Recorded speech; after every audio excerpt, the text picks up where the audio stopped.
Hey guys, tonight we're sailing back to the shores of the ancient world, to nights when campfires flickered along the beaches of Troy and the sound of oars carried over dark waters, when kings and warriors plotted under the stars and a single choice could ignite a war that would echo for centuries. Before we begin, if you enjoy quiet, timeless stories from the past, feel free to support the channel with a free subscription. And tell me, where in the world are you listening from tonight? I read every comment. It's always incredible to see people from all corners of the earth sharing this journey. So, find a quiet place. This is Myth Night, where you can close your eyes and drift into the entire story of the Trojan War. The wine-dark sea stretches endlessly toward the horizon, its surface catching the last golden rays of evening light as the sun settles behind distant islands. Along the coasts of ancient Greece, whitewashed cities cling to hillsides like scattered pearls, their marble temples gleaming against the deep blue sky. The air carries the scent of olive groves and wild thyme, mixed with the salt tang of ocean spray that has shaped these lands since the beginning of time. This is the world as it was 3,000 years ago, when gods still walked among mortals and heroes could change the fate of nations with a single choice. The Aegean Sea serves as a highway between kingdoms, its familiar waters connecting island to island, coast to coast, carrying merchants and warriors, lovers and exiles, stories and songs that would echo through the centuries, long after the ships themselves had turned to driftwood. On the Greek mainland, the fortress city of Mycenae rises like a crown from the rolling hills, its massive walls built from stones so large that later generations would believe only giants could have moved them. King Agamemnon rules from here, his palace decorated with gold that gleams in the torchlight, his treasury filled with treasures from lands both near and far. The scent of frankincense drifts from the royal altars where priests offer daily sacrifices to ensure the gods' continued favor. To the south, Sparta spreads across the fertile valley of the Eurotas River, its warriors training in gymnasiums where the sound of bronze against bronze rings out like music.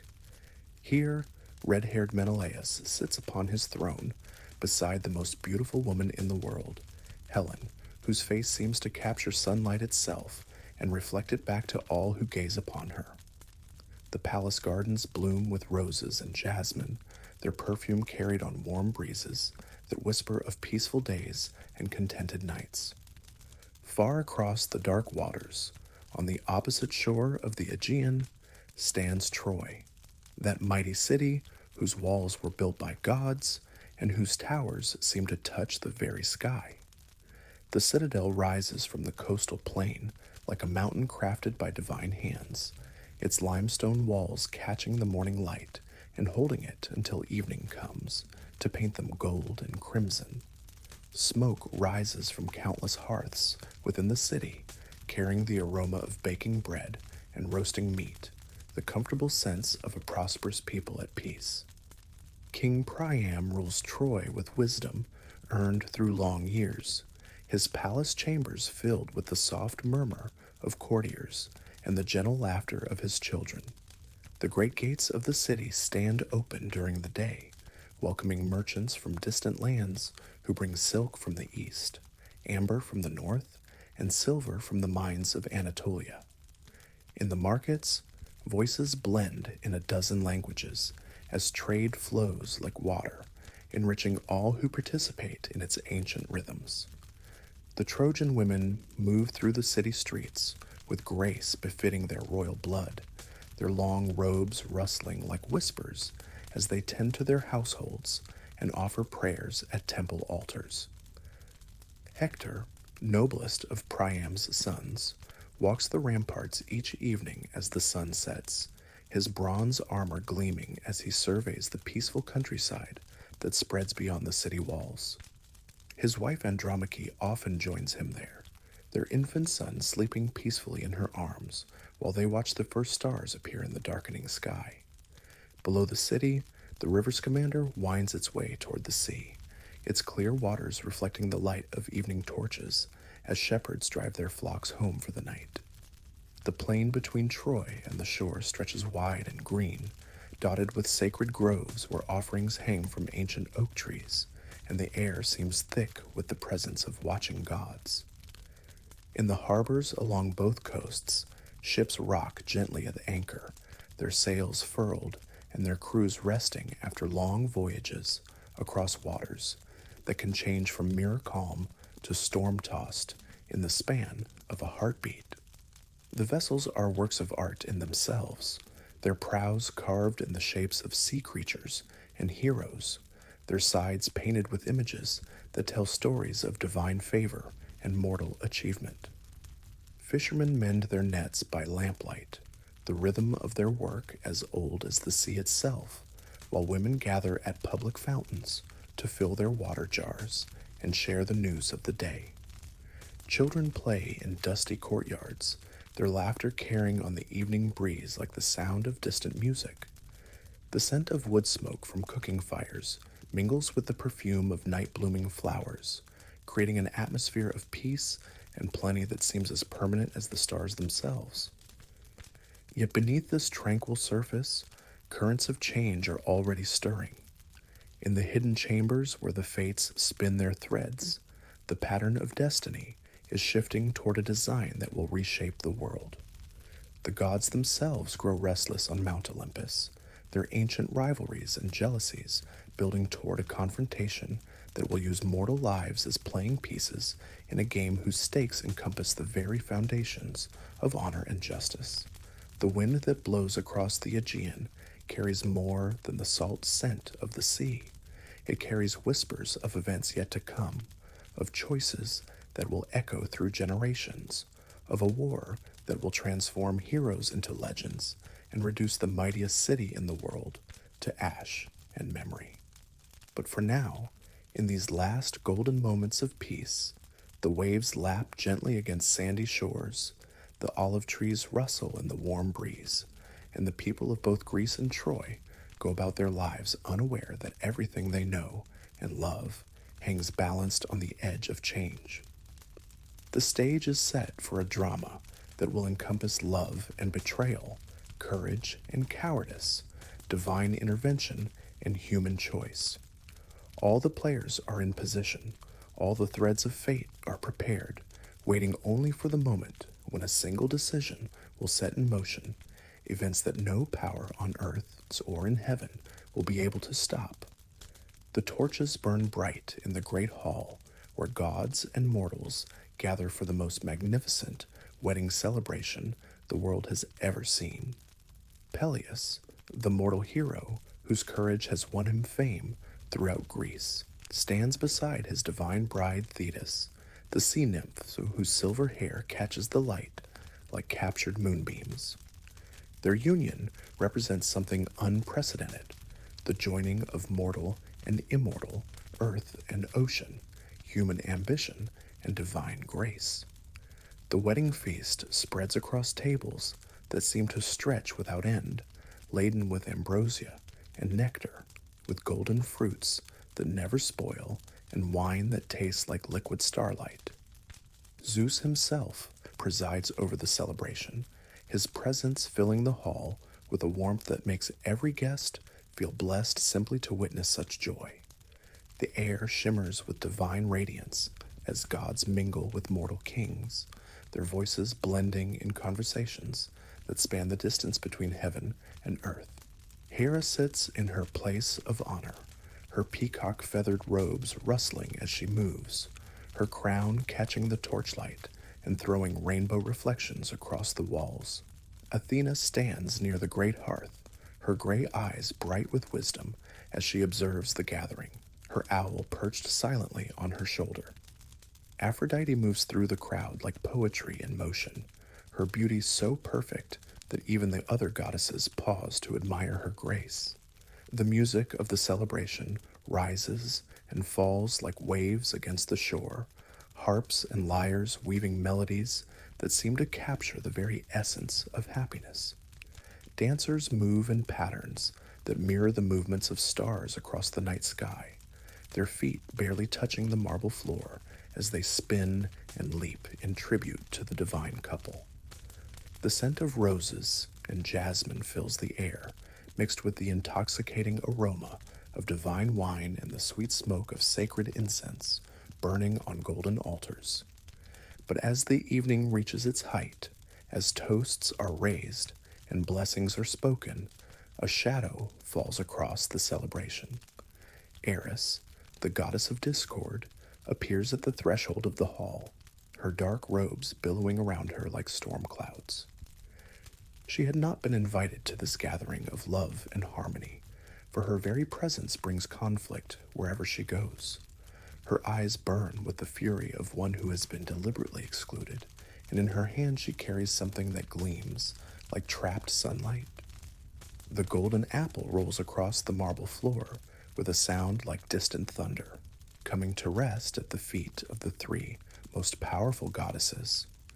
Engraved upon its perfect surface are three simple words that will change the course of history: to the fairest. The apple seems to pulse with its own inner light, beautiful beyond description, yet carrying within it the seeds of devastation that will span generations. Hera, Athena, and Aphrodite each step forward to claim the prize, their divine radiance filling the hall with competing light that makes the very air shimmer with tension. Each believes herself worthy of the apple, each possesses beauty that could justify the claim, and each refuses to yield to the others. The wedding celebration freezes around them as gods and mortals alike sense the magnitude of the conflict that has just been born. Zeus recognizes immediately that this dispute cannot be resolved by divine authority without destroying the delicate balance of power among the gods.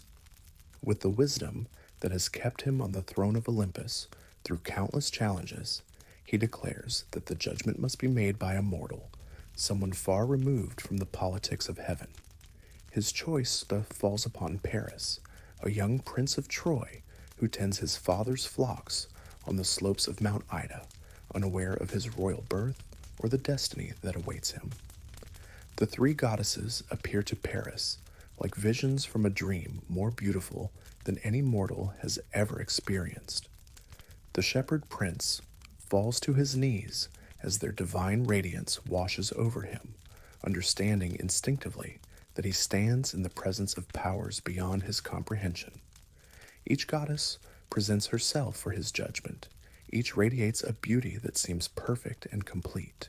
Each makes it clear that his choice will have consequences, reaching far beyond the simple awarding of a golden apple. Hera speaks first, her voice carrying the authority of the Queen of Heaven. She offers Paris dominion over all of Asia, promising him an empire that would stretch from the rising to the setting sun, wealth beyond imagination, and the power to command the destiny of nations. Her offer glitters with the allure of unlimited ambition, the dream of ruling over vast territories where his word would be law and his name would be remembered forever. Athena follows, her gray eyes bright with the promise of wisdom and victory in battle. She offers Paris the gift of strategic genius, the ability to win every war he fights and solve every problem he encounters. Under her patronage, he would become the greatest military commander in history, leading armies to victories that would make his name synonymous with tactical brilliance. Her offer appeals to the part of him that yearns for glory earned through skill and courage. But when Aphrodite speaks, her voice carries the sweetness of honey mixed with wine, the music of spring rain on flower petals, the whisper of silk against skin. She offers him neither power nor glory, but something more precious than both, the love of the most beautiful woman in the world. Helen of Sparta, she tells him, daughter of Zeus himself, whose beauty outshines the sun and whose love would make any man feel like a god among mortals. Paris, young and ruled by his heart rather than his head, makes the choice that will bring both ecstasy and devastation. He awards the golden apple to Aphrodite, sealing his fate and the fate of two nations with a decision driven by desire rather than wisdom. The goddess of love smiles as she accepts her prize, but her triumph carries within it the promise of suffering that will touch every life in the known world. The spurned goddesses depart in fury, their anger burning like forge fire as they begin to plot their revenge against Troy and all who dwell within its walls. Hera's rage at being passed over burns with the intensity of her wounded pride, while Athena's disappointment transforms into a determination to see Paris and his city punished for choosing love over wisdom. Their combined wrath will fuel the fires of war for 10 long years, driving mortal heroes to acts of courage and cruelty that will echo through the ages. Meanwhile, Paris makes his way to Sparta, as if drawn by invisible threads, his destiny unfolding with the inevitability of sunrise. He arrives at Menelaus's palace as a guest, protected by the sacred laws of hospitality that bind host and visitor in mutual obligation. The red-haired king welcomes him with open arms, unaware that he shelters the instrument of his own destruction. Helen appears in the great hall like a vision of divine beauty made flesh, her golden hair catching the light of 1,000 oil lamps, her eyes reflecting depths that seem to contain all the mysteries of womanhood. When she and Paris first look upon each other, the very air seems to shimmer with the power of Aphrodite's magic. Love strikes them like lightning, instant and overwhelming, burning away all thoughts of duty or consequence in the white heat of divine passion. The affair unfolds in stolen moments and secret glances, in whispered conversations, in shadowed gardens, and furtive meetings in moonlit chambers. Helen finds herself torn between the comfortable life she has known and a passion that promises to remake her very soul. Paris speaks to her of Troy's splendor, of a love that transcends mortal understanding, of a destiny written in the stars themselves. When Menelaus departs to attend a funeral in Crete, leaving his guest to enjoy the hospitality of his palace, fate seizes its moment. Under cover of darkness, with Aphrodite's power smoothing their path, Helen and Paris flee Sparta with a ship full of treasure from the royal treasury. Their departure is discovered only when the sun rises to reveal empty chambers and missing gold, the evidence of a betrayal that cuts deeper than any sword. The ship carries them across the wine-dark sea toward Troy, their love burning bright as a beacon in the darkness, even as it lights the way to a war that will consume a generation. Behind them, Menelaus's rage echoes across the Greek lands like thunder, calling forth the oath that will bind every king and hero to his cause. Ahead lies Troy, magnificent and doomed, unaware that it harbors within its walls the instrument of its own destruction. As their vessel cuts through the dark waters, dolphins dance in its wake as if celebrating the power of love triumphant. But the wake also carries darker things, the seeds of conflict that will blossom into a war greater than any the world has known, a conflict that will test the limits of honor and courage, love and loyalty, divine justice and human endurance. The bronze-tipped spears of 1,000 ships pierce the morning mist as the greatest fleet ever assembled cuts through the Aegean waters toward the distant shores of Troy.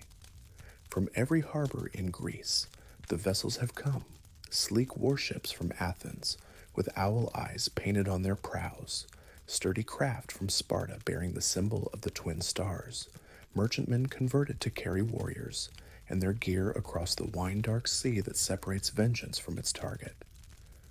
Agamemnon, king of Mycenae and brother to the wronged Menelaus, stands at the prow of his flagship, his golden mask catching the early light as he surveys the armada that follows in his wake. The oath that bound Helen's former suitors to defend her chosen husband, has drawn heroes from every corner of the Greek world, each bringing his own ships and warriors to what promises to be the greatest military expedition in memory. Behind him on the deck, Achilles tends his armor with the careful attention of a warrior who understands that his life depends on the quality of his preparations. The young hero's divine mother has gifted him with bronze that gleams like captured starlight, worked by Hephaestus himself with skill that no mortal smith could match. His companion Patroclus sits nearby, checking the strings of his bow with fingers that move as precisely as those of a master musician tuning his lyre. The ships carry more than warriors and weapons. They bear the accumulated weight of Greek honor, the collective determination of a civilization that will not allow such an insult to go unpunished. In the holds, carefully wrapped in oiled cloth, lie the sacred objects that will ensure the gods' favor: statues blessed by priests, amphorae of wine mixed with honey for offerings, incense from distant lands that will carry prayers to divine ears. The journey across the sea takes on a rhythm as old as navigation itself. Each morning, the ships spread their sails to catch the wind that Iolaus sends from his island prison. Each evening, they beach on friendly shores to rest and resupply. The warriors spend their days maintaining equipment and planning strategy, their nights around driftwood fires where they share stories of past battles and dreams of future glory.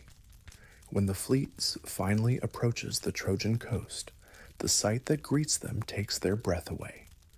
Troy rises from the coastal plain like a mountain crafted by divine architects, its walls gleaming white in the afternoon sun, its towers flying banners that snap in the sea breeze like challenges hurled at the approaching invaders. Even from a distance, they can see armed figures moving along the ramparts, the bronze points of spears catching the light like stars in daylight. The landing is opposed from the first moment the Greek ships ground on the beach. Trojan warriors stream down from the city like water from a broken dam, their war cries echoing across the plain as they rush to drive the invaders back into the sea. The first battle of the war is fought in the surf itself, Greeks leaping from their ships with shields raised while Trojans wade into the waves to meet them, the water turning red with blood as bronze finds flesh. Achilles is among the first to reach the shore, his spear dancing in his hands like a living thing as he carves a path through the Trojan ranks. His battle cry rises above the clash of weapons and the screams of wounded men, a sound that seems to carry the fury of the sea itself. Behind him, his myrmidons spread across the beach like wolves unleashed, their disciplined advance pushing the defenders steadily backward. But the Trojans fight with the desperate courage of men defending their homes, their families, everything they hold dear. Hector appears at the head of a fresh company, his bronze armor blazing in the sunlight as he rallies his troops for a counterattack that threatens to drive the Greeks back into the sea. His sword sweeps in deadly arcs, each stroke precise and powerful, each movement demonstrating why he is considered the finest warrior Troy has ever produced. As the sun begins to set, painting the sky in shades of gold and crimson that match the blood-soaked sand, both armies pull back from the killing ground to tend their wounded and honor their dead. The Greeks have won their foothold on the Trojan shore, but at a cost that makes even the bravest warriors pause to consider what lies ahead. Funeral pyres burn through the night on both sides, sending the souls of the fallen to whatever realm awaits them beyond the sunset. The Greek camp that rises on the beach over the following days becomes a city in its own right, a sprawling collection of tents and huts arranged around central areas where councils meet and supplies are distributed. The great kings claim the choicest spots near the water, their pavilions decorated with captured banners and trophies won in battle. Agamemnon's tent dominates the center of the camp, its walls hung with golden tapestries that tell the story of his victories. Life in the camp settles into patterns that will endure for years to come. Each dawn brings the ritual of sacrifice, priests offering bulls and goats to ensure divine favor for the day's fighting. The smoke of burning offerings mingles with the salt air, carrying prayers to gods who watch the conflict with interest that varies from day to day. Sometimes Zeus nods in favor of the Greeks. Sometimes he turns his face toward Troy, keeping the balance that prevents either side from achieving quick victory. The warriors spend their mornings sharpening weapons and checking armor, their afternoons in battle or training, their evenings around fires where they share food and stories. Bards move from group to group, their voices carrying tales of heroes from ages past, reminding the warriors of the tradition they seek to join through their own deeds of courage. The sound of the lyre mingles with the distant crash of waves against the shore, creating a music that speaks of home and exile, memory and hope. In quiet moments, when the fighting pauses and the opposing armies draw apart to bury their dead, individual warriors sometimes meet between the lines to exchange news or arrange ransoms for captured comrades. These brief truces reveal the common humanity that warfare tends to obscure, showing that beneath the bronze and leather, behind the war cries and boasts of valor, both sides are made up of men who love their families and long for home. The siege settles into a pattern of raids and skirmishes, neither side able to achieve decisive victory through direct assault. The Greeks control the beaches and the lower plain, but Troy's walls prove impregnable to conventional attack. The Trojans can sortie from their gates to challenge the invaders, but they cannot drive them permanently back into the sea. Both armies adapt to a war of attrition, a test of endurance that will determine which side can sustain its will to fight longer. Seasons pass in this deadly dance of advance and retreat, victory and defeat, hope and disappointment. The Greek ships are drawn up on the beach like sleeping sea creatures, their hulls serving as shelters and storehouses while their crews learn the skills of land warfare.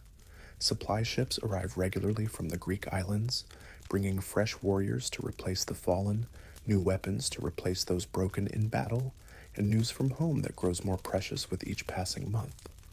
The war begins to change all who participate in it, transforming farmers into killers, boys into men, heroes into legends.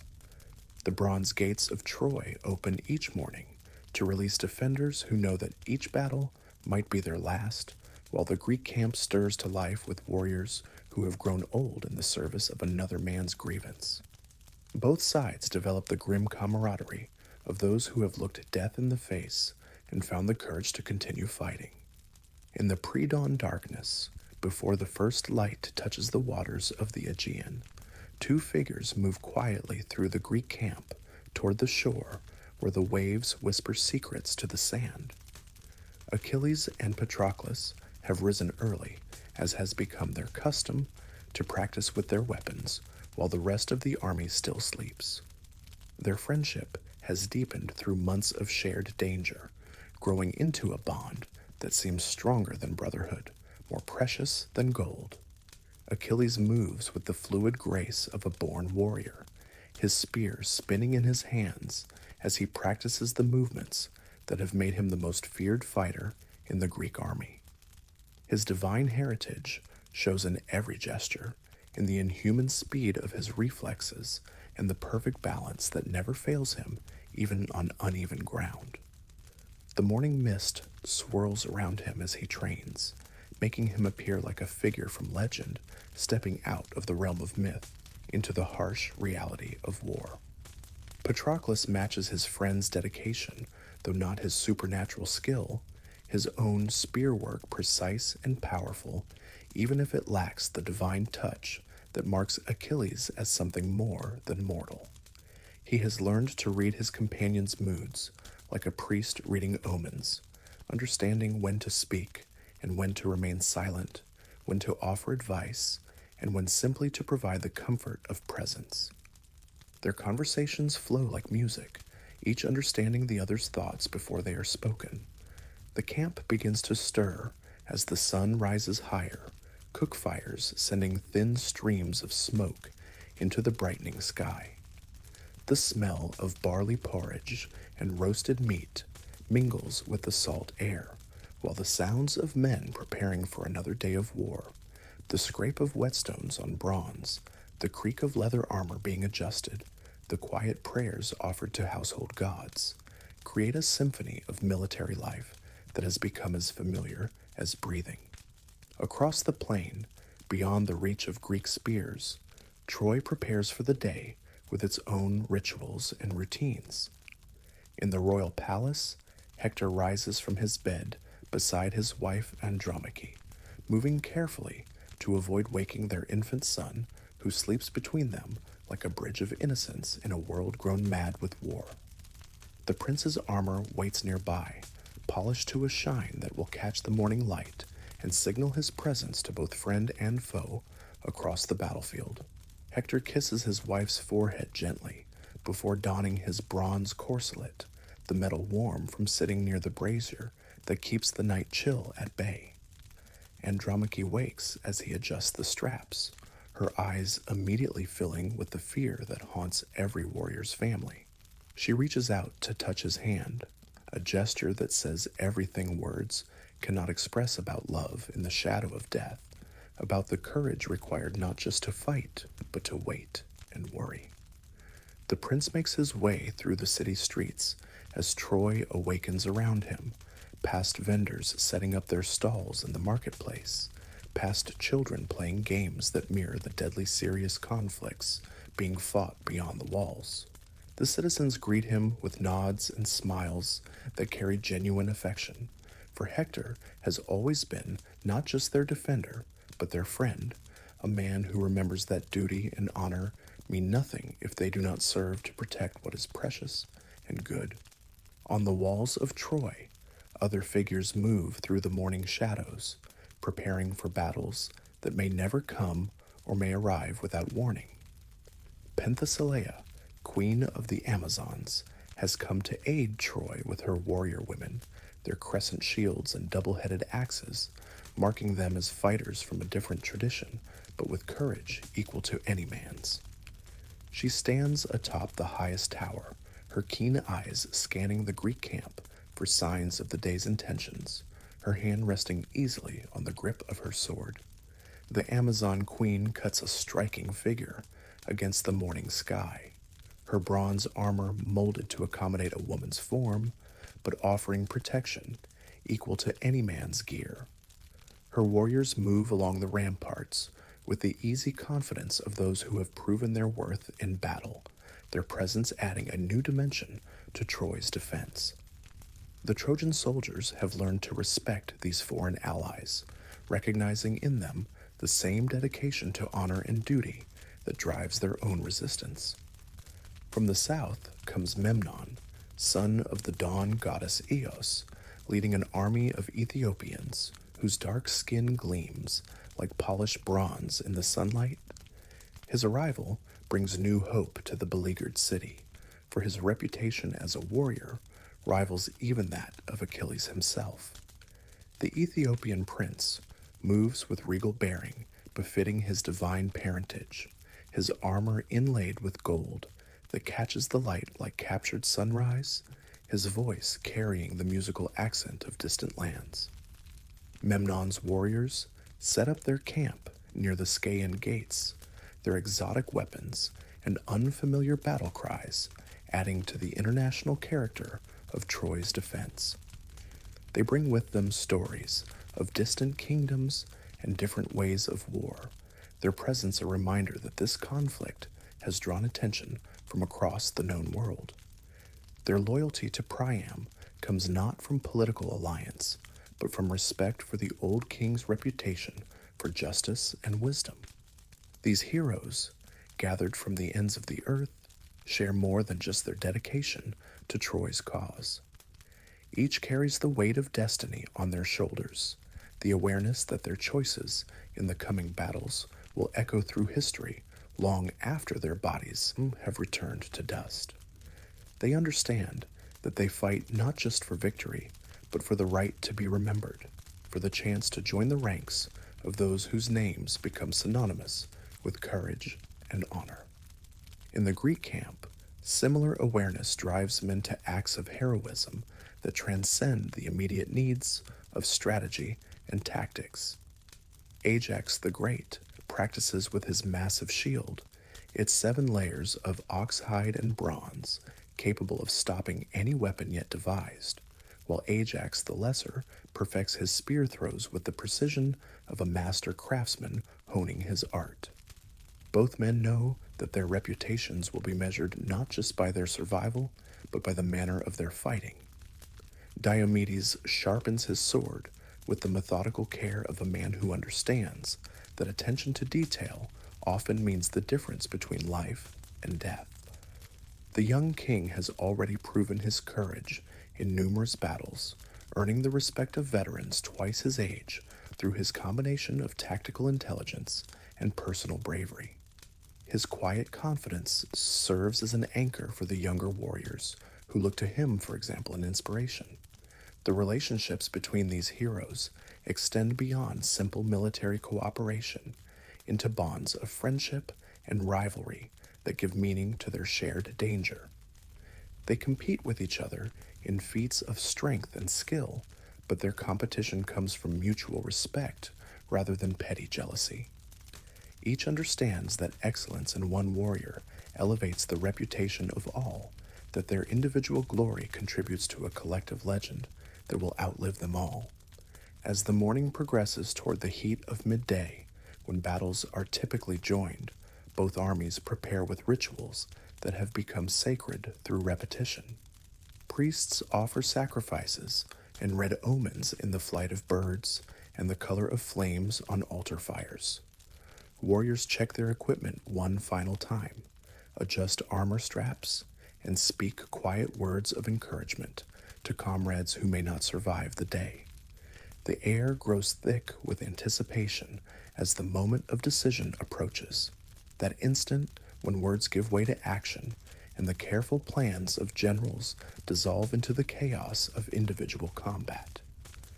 Heroes on both sides understand that they stand on the threshold between mortality and legend, between the temporary concerns of politics and warfare and the eternal realm where courage becomes immortal through the songs of poets yet unborn.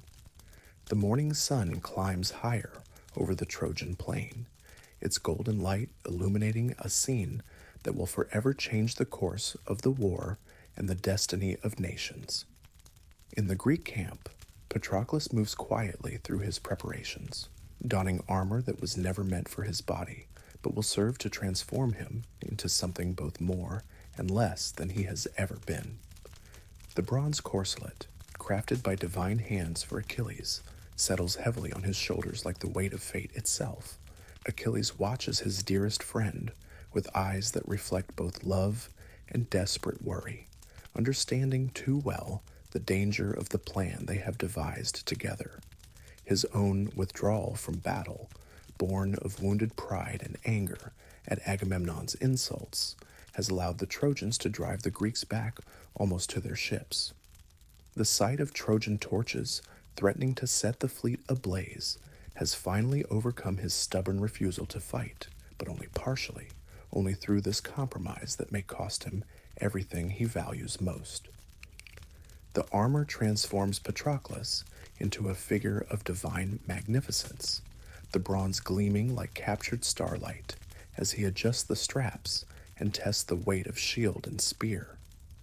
From a distance, he will appear to be Achilles himself returned to battle, his presence alone enough to rally the dispirited Greeks and strike fear into Trojan hearts.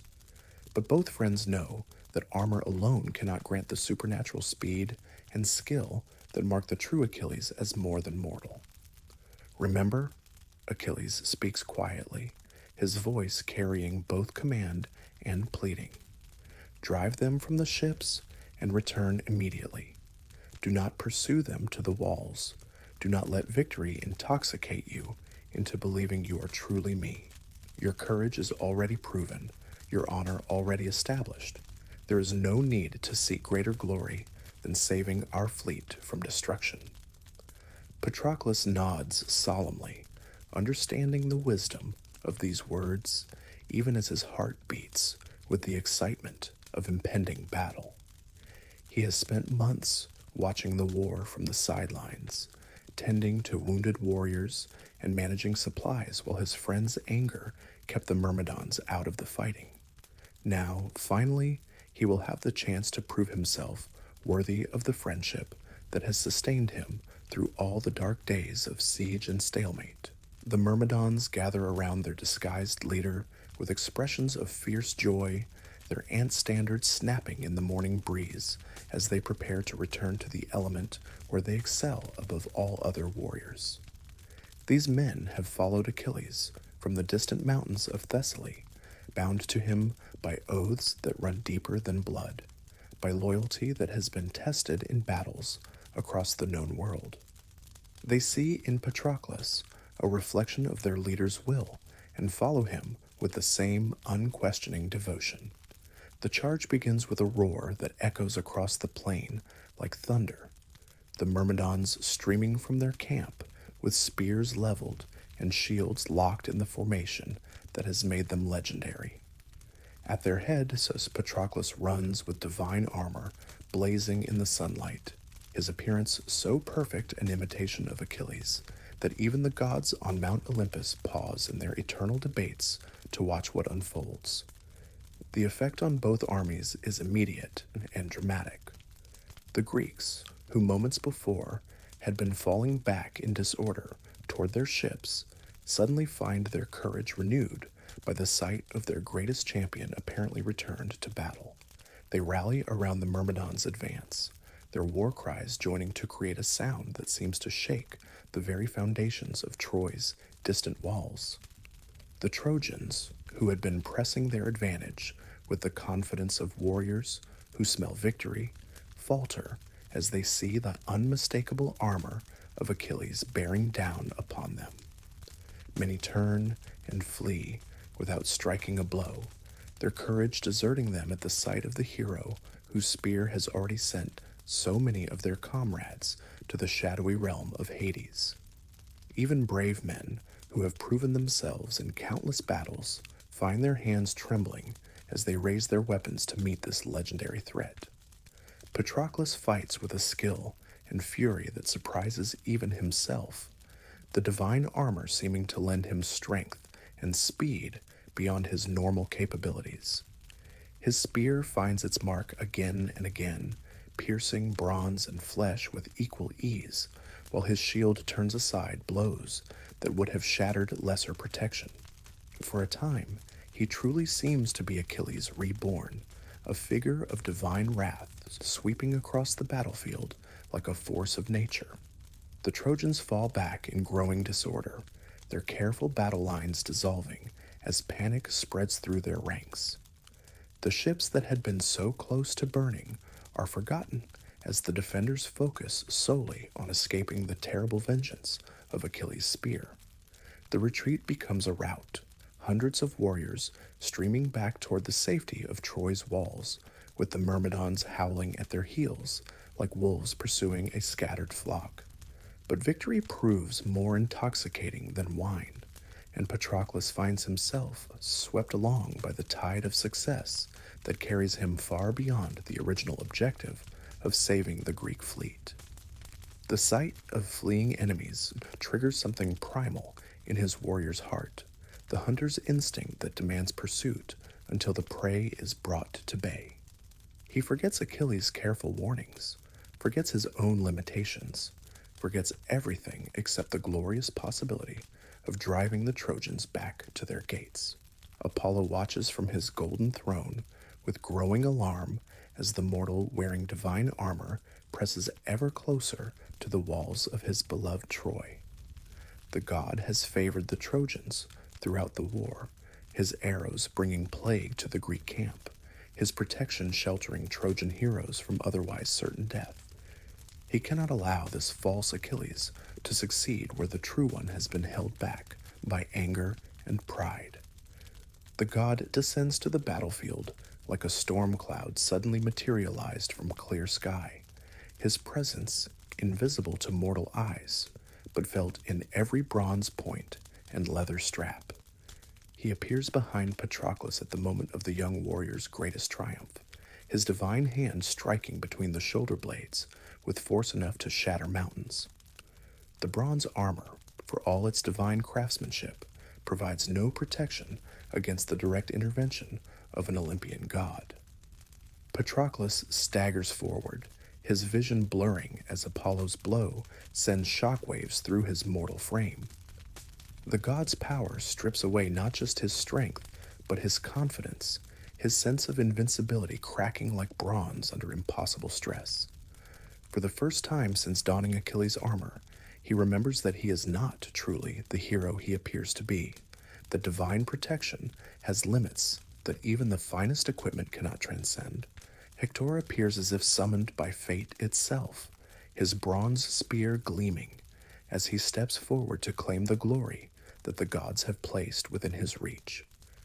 The Trojan prince has fought bravely throughout the war, his courage and skill earning him a reputation that rivals any hero's, but he has always been overshadowed by the supernatural abilities of Achilles.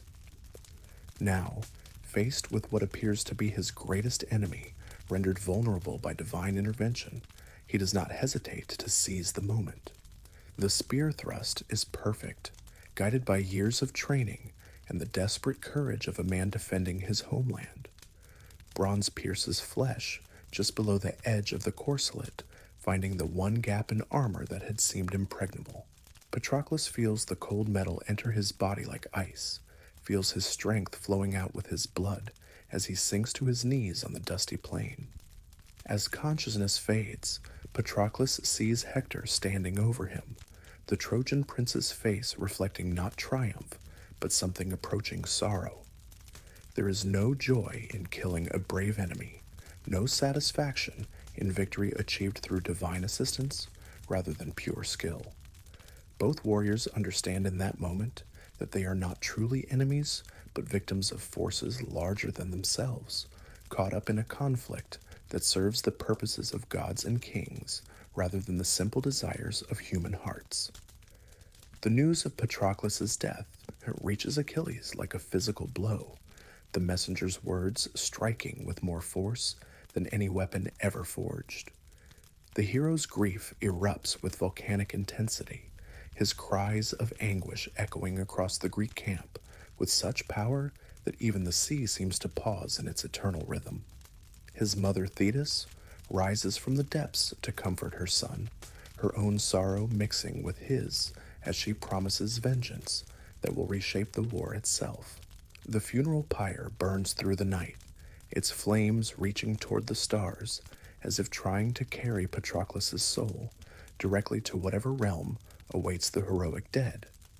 Achilles stands motionless beside the fire, his face a mask of grief and rage that promises terrible consequences for those responsible for his loss.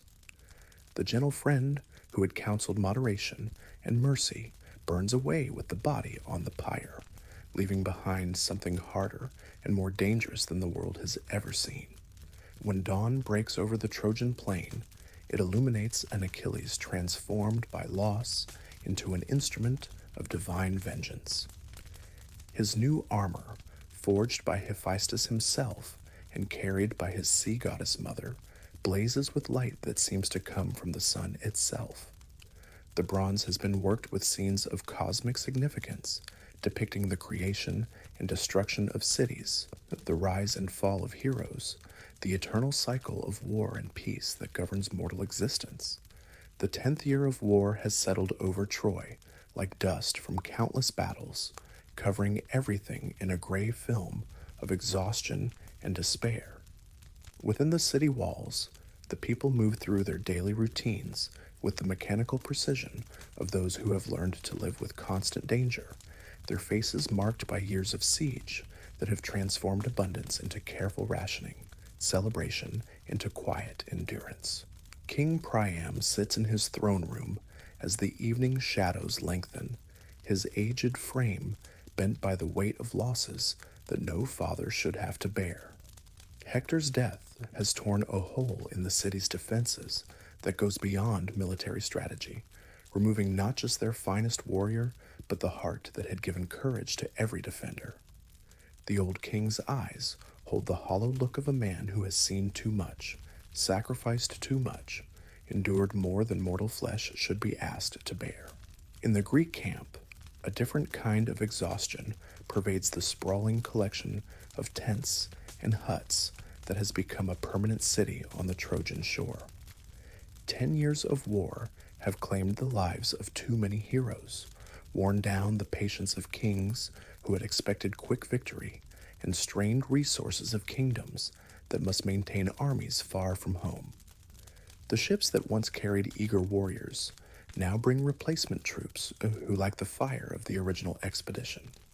Odysseus walks the beach in the pre-dawn darkness, his clever mind working through possibilities that conventional warfare has failed to provide. The king of Ithaca has earned a reputation for cunning that matches his courage, his ability to see solutions where others see only obstacles. As he watches the waves roll endlessly against the shore, carrying away the debris of a decade's worth of battles, an idea begins to form that will either end the war or damn him as the architect of his people's destruction. The inspiration comes not from military manuals or council debates, but from watching his men repair to a damaged ship, their skilled hands shaping wood into forms that serve purposes beyond their obvious appearance. If a vessel can be made to look seaworthy while hiding damage beneath its surface, if appearances can be crafted to deceive even experienced eyes, then perhaps the art of disguise might succeed where brute force has failed.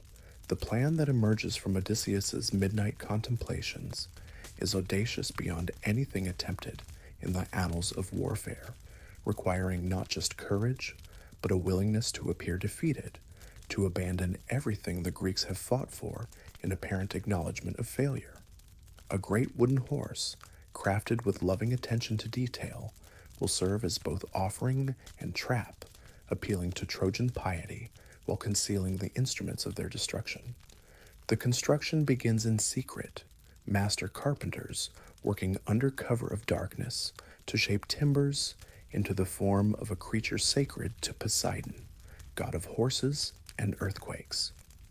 The work proceeds with religious devotion, each joint fitted with precision that would make the gods themselves nod in approval, each surface carved with decorations that speak of reverence rather than deception.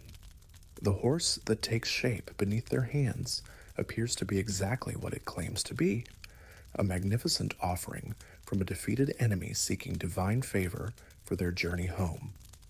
Inside the horse's hollow belly, space is carefully crafted to hold the finest warriors the Greek army can provide, men whose courage has been proven in years of battle, whose silence can be trusted even under the strain of prolonged confinement. Odysseus himself will lead this desperate venture, accompanied by heroes whose names are already legendary. Diomedes with his divine strength, Ajax with his unshakable courage, Menelaus whose personal stake in the war's outcome burns brighter than any flame. As work on the horse nears completion, the greater deception begins to unfold across the Greek camp. Tents are struck and equipment loaded onto ships in a carefully orchestrated display of withdrawal, each action designed to convince Trojan watchers that the siege has finally broken the invader's will. The great fleet that has anchored off the Trojan shore for 10 years slowly moves away toward the horizon, leaving behind only the mysterious wooden horse and a single Greek warrior who will serve as the final element in Odysseus's elaborate trap. Sinon, chosen for his quick wit and ability to lie convincingly under pressure, remains hidden near the abandoned camp to play his crucial role when the Trojans inevitably investigate the Greeks' departure. His story, rehearsed until it flows as smoothly as honey from the comb, will explain the horse's presence and plant the seeds of desire that will lead Troy to embrace its own destruction. From the walls of Troy, the watching defenders can hardly believe what their eyes reveal. The beach that has teemed with enemy activity for a decade stands empty except for the refuse of abandoned camps and the strange wooden creature that dominates the foreground like a mountain crafted by divine hands. After years of siege and battle, years of loss and sacrifice, the sight of Greek ships disappearing toward the horizon seems too wonderful to trust. The city gates open for the first time in memory without the immediate threat of enemy attack, and curious Trojans stream onto the plain to examine the abandoned Greek positions. They move cautiously at first, expecting ambush or trap, but gradually their confidence grows as they find only empty tents and scattered equipment. The horse draws them like a magnet, its size and craftsmanship inspiring awe, even in those who have spent years fighting its creators. Sinon's capture appears accidental, his desperate attempts to escape adding credibility to his eventual confession under Trojan interrogation. His story unfolds with just the right mixture of reluctance and detail, explaining that the horse was built as an offering to Athena, sized deliberately to be too large for Troy's gates, so that the Trojans could not claim its divine protection for themselves. The goddess's anger at the theft of her sacred statue, he claims, can only be appeased by this magnificent gift, and the Greeks have fled to avoid her wrath. The debate that follows in Troy's council chambers reflects the city's desperate hunger for hope after so many years of suffering. Some voices urge caution, remembering the Greeks' reputation for trickery and questioning why enemies would leave such a valuable offering behind. But others argue that the war's end justifies any risk, that divine protection gained through claiming the horse might compensate for whatever dangers accepting it might bring. Laocoon, priest of Apollo, stands before the assembled citizens with the authority of one who speaks for the gods themselves. His warning rings through the council hall like a bronze bell, his voice carrying the weight of prophetic insight. Do not trust this gift, Trojans. I fear the Greeks, even when they bring offerings. His words hang in the air like smoke from a sacred fire, ignored by those too eager for victory to listen to wisdom. The priest's demonstration proves more convincing than his words. His spear thrust into the horse's flank, producing a hollow sound that confirms the structure's emptiness. But before this evidence can sink into Trojan consciousness, the sea erupts with divine intervention. Two enormous serpents, sent by gods who favor the Greeks' deception, rise from the waves and slither across the beach with terrible purpose. The death of Laocoon and his sons serves as the final argument in favor of accepting the horse, their destruction interpreted as divine punishment for showing disrespect to a sacred offering. The serpents' retreat back to the sea after completing their bloody work seems to confirm that the gods approve of bringing the horse within Troy's walls, that rejecting it would invite further divine wrath upon a city that has already suffered beyond measure. As darkness falls over Troy, the great gates swing wide to accommodate the passage of the wooden horse through streets filled with celebrating citizens. The effort required to move such a massive structure brings the entire population together in a common task. Men and women, young and old, working side by side to drag their prize to the sacred citadel where it will serve as a monument to their ultimate victory over the hated Greeks.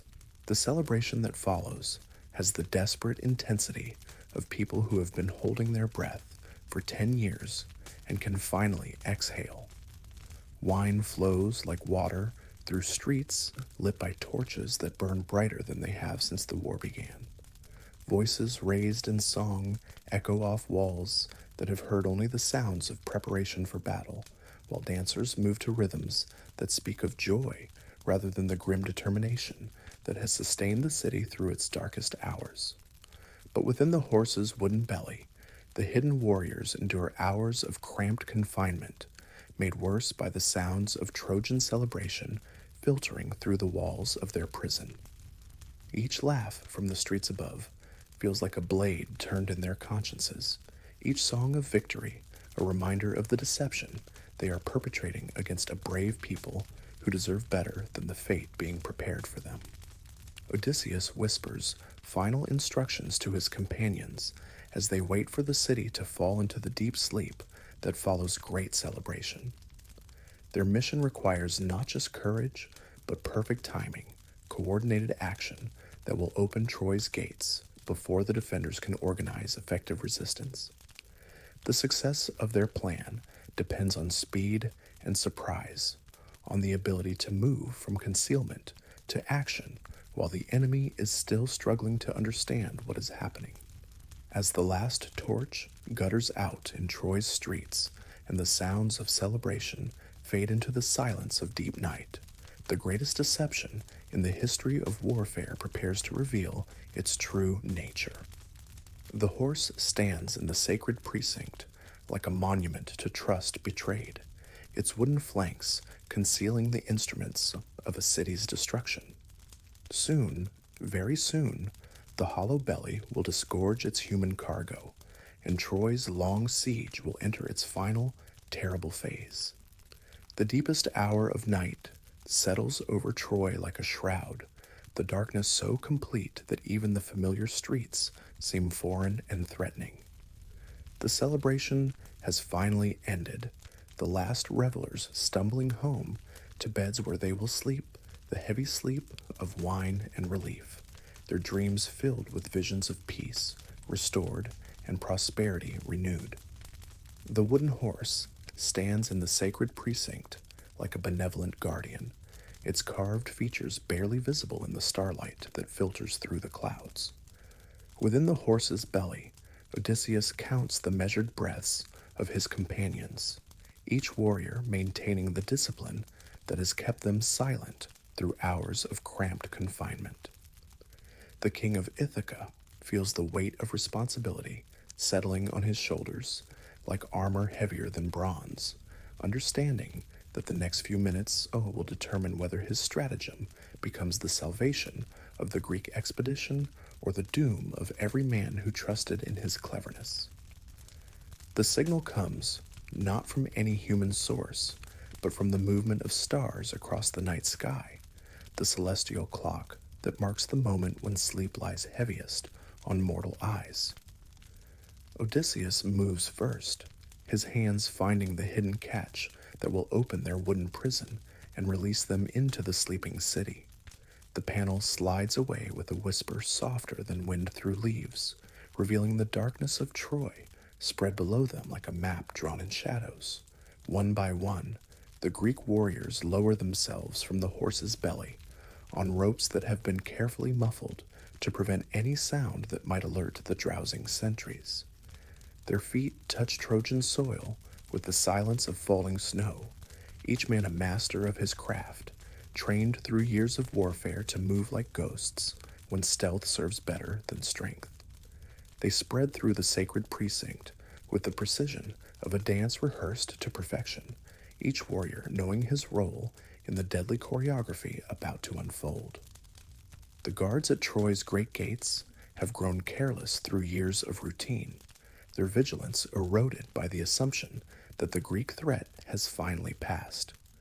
They doze at their posts, their spears leaning against the wall, their attention focused inward toward the warmth of small fires, rather than outward toward dangers that seem to have departed with the enemy fleet. Death comes to them silently, mercifully, their sleep becoming eternal, without the terror of understanding what is happening.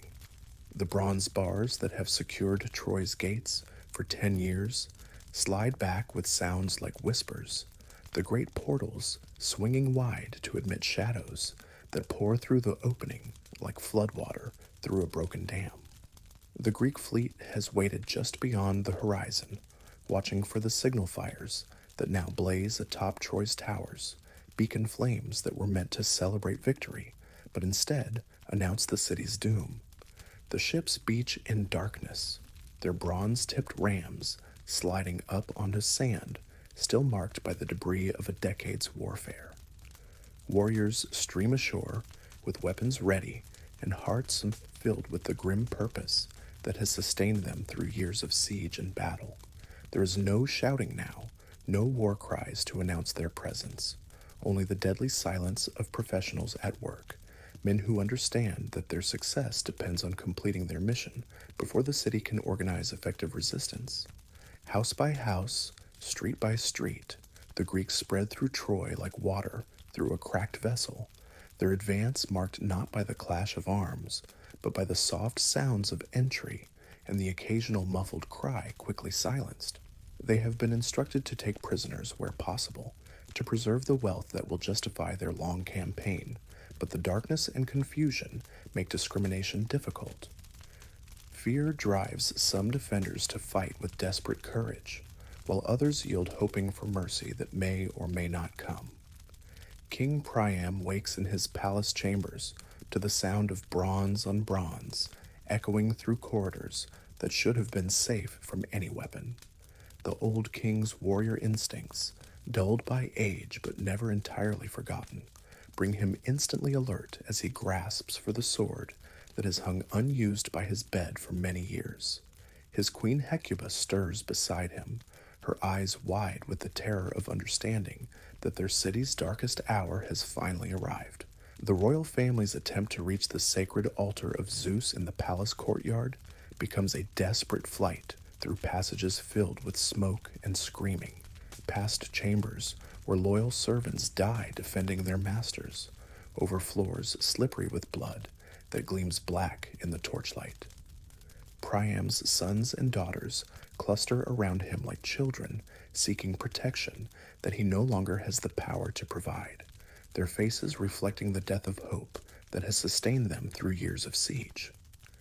Neoptolemus, son of the fallen Achilles, finds the royal family huddled around Zeus's altar, like suppliants seeking sanctuary that no longer exists in a city given over to sword and fire. The young warrior moves with his father's terrible efficiency, but none of his restraint, his blade striking down the last king of Troy with a violence that seems to violate every law of gods and men. Priam's blood pools around the altar stones, the final sacrifice to a war that has consumed an entire generation. Throughout the city, the pattern repeats as Greek warriors claim the prize they have fought for through 10 years of suffering and loss. Some show mercy to those who yield, remembering that victory without honor is worth little in the judgment of history. Others, driven by years of accumulated anger and the intoxication of triumph, forget the distinction between enemy warriors and helpless civilians, their swords striking down old men and women with the same efficiency they reserve for armed opponents. The Temple of Athena becomes the scene of sacrilege that will haunt the victors for years to come, as Ajax the Lesser drags Cassandra from her sanctuary beside the goddess's statue. The prophet princess, whose gift of foresight has shown her this moment countless times in dreams that no one would believe, offers no resistance to violation that will bring divine curse upon her attacker and all who permit his crime. Her silence speaks louder than any scream, promising vengeance that will follow the Greeks across the wine-dark sea to their distant homes. Fire spreads through Troy's streets like a living thing, consuming the wealth of ages in flames that reach toward the heavens like sacrificial offerings on a cosmic altar. The libraries where scribes have preserved the wisdom of centuries burn alongside common houses, the temples where gods have received worship since the city's founding alongside workshops where craftsmen created beauty that will never be seen again. The smoke rises in a pillar that can be seen for leagues, announcing to the world that one of its greatest cities has fallen. Helen, the woman whose beauty started the war, stands in the ruins of the palace where she has lived as Paris's wife, her face reflecting neither triumph nor despair, but something approaching relief. The burden of being the cause of so much suffering has weighed on her for 10 years, and perhaps there is a kind of peace in knowing that the price has finally been paid in full. When Menelaus finds her among the wreckage of her adopted home, his anger evaporates at the sight of beauty that time and sorrow have only refined. The sack of Troy continues through the night and into the following day, the Greeks methodically stripping the city of anything valuable enough to justify their decade of effort. Gold and silver, precious gems, and fine fabrics, bronze weapons and carved ivory, all flow toward the beach, where ships wait to carry the spoils of victory back to kingdoms that have maintained their armies in the field for longer than anyone had thought possible. But victory proves to have a bitter taste, seasoned with the smoke of burning buildings and the cries of the dispossessed. Many of the Greek warriors find themselves questioning whether the prize they have won justifies the price they have paid, whether the glory of conquest compensates for the destruction of something beautiful and innocent. The city that had stood as a monument to human achievement lies in ruins that will serve as a monument to human capacity for both greatness and devastation. As the sun sets on Troy's final day, painting the smoke-filled sky in shades of red that match the blood soaking into the city's ancient stones, the survivors huddle in the Greek camp like ghosts of their former selves. The women who will serve as slaves in distant kingdoms, the children who will grow up knowing their heritage only through whispered stories, the old men whose lives have been spared only because they are too weak to pose any threat, all bear witness to the truth that war's victory belongs only to death itself. The wooden horse, its purpose fulfilled, stands empty in the ruins of the sacred precinct, a monument to the power of deception over strength, cunning over courage. Already, the first storytellers are beginning to shape the tale that will carry this night's events across the world and down through the ages, transforming bloody reality into legend, bitter victory into glorious myth.